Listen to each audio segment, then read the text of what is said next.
What we have here is kind of a typical factory fiddle. It's one you might run across in an antique shop or a yard sale. It's had some use over the years and some abuse. I'll rotate it around here, a little edge damage there.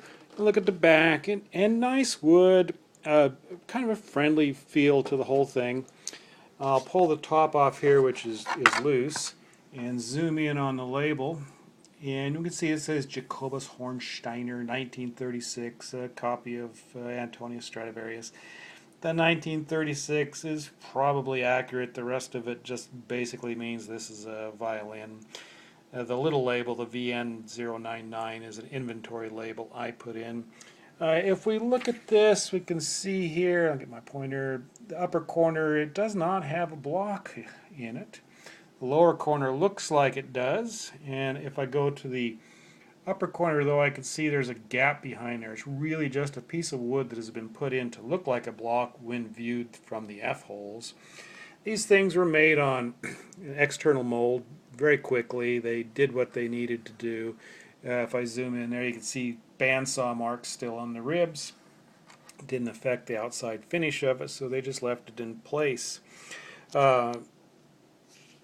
If I take the top here and turn it over and put it in, I'm in the process of putting a new bass bar on this one. When I got this instrument, the top was roughly gouged. I mean, there were literally 4 millimeter differences between top and bottom of some of the gouge marks.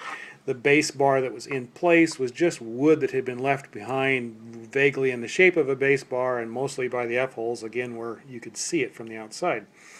So what I've done is I've cleaned it up, I removed the old bass bar, and I'm putting a new one in. The bass bar serves a couple of purposes. It supports the weight, the tension downward of the violin bridge, and mechanically it keeps the top from collapsing. It also influences the sound of the instrument, and our hope is that when we clean up the top, make it more uniform, put a nice bass bar in it, that we improve the tone of it. When I glue the top back on, we'll put new pegs on there, clean up the fingerboard and new nut, all the things it needs to be a playable instrument, and hopefully it'll make a nice little fiddle for someone.